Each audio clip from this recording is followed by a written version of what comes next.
We're here in Burnsville, North Carolina. What you're seeing right here is what so many people in Western North Carolina are dealing with. I cannot stress enough how isolated this example is. This right here is a lucky example, as crazy as it sounds. What you see here that I'm standing on is currently a railroad car that is bridging the gap to reach a number of homes past here. We're not even sure how many people live past this point, but this is their only access point. In order for them to drive, they cannot drive over this. They're having to drive through the creek. And that's exactly what so many people in Western North Carolina are dealing with right now. It's incredible. This is one isolated example, but there are thousands of the examples just like this. This is technically a public road, and there are over 1,000 examples of this, but there are so many more of the private roads that are going to be left untouched and unhelped for years if we don't do something about this. This right here is a great example of temporary solutions to help people just simply have walking traffic into their homes and their areas. But what we don't have is the ability for people to live a normal life, drive into their home, be able to get access to the property that they've purchased, that they've worked their entire lives to get.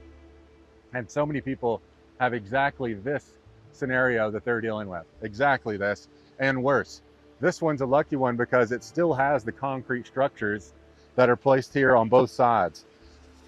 You may not be able to see, but underneath these structures is completely washed away. So these will have to be destroyed, even though they're still intact, in order to rebuild. Unfortunately, for many of these areas, not only was the bridge washed out like this one, but so many, almost all of them, lost the concrete structures that you even rest a bridge on. And on top of that, the creek is widened by such a large margin. What we're dealing with here is probably 80 feet.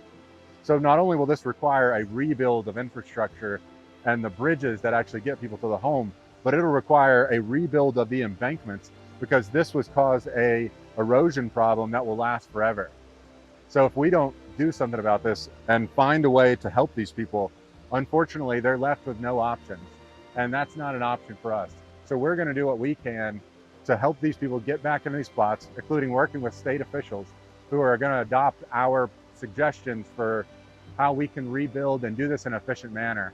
Most of these areas would take 5 to 10 years before they ever get help again. So if people ask you, has Western North Carolina recovered? This is your answer. We're a month in, and this is the best we have right now. And unless we do something about it, this is the best we're ever gonna have. So what we're doing is taking the steps to make this possible for people. This right here is a fortunate example, but there are so many with less fortunate situations. Just down creek from where we are right here, we drove past probably 50 homes that are all either completely destroyed or condemned because of the flooding and the mud inside of their home. Unfortunately, it'll take a group effort. It'll take all hands on deck to even get them structures to live in again. But for the people who still have a home standing that just can't get access to it, we want to get them back in their homes. And we want to do it in a time frame where they're not having to wait a decade. And many of these communities are elderly. Many of these communities are people that don't have the means to rebuild themselves. So we need the help from people all over the country and all over the world to be able to get the funds so that we can help them. We're subsidizing it right now, not only with engineering labor, not only with contracting labor, with attorneys willing to donate their time, but we have volunteers and a number of people getting involved. What we need is finances. We've found the way to most efficiently build these. We've found the people who can get it done.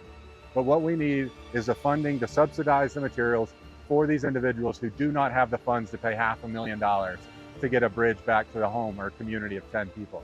We're preparing the way now at the state level so that we can take action locally and have a plan that no matter what happens, we can help these people get in their homes.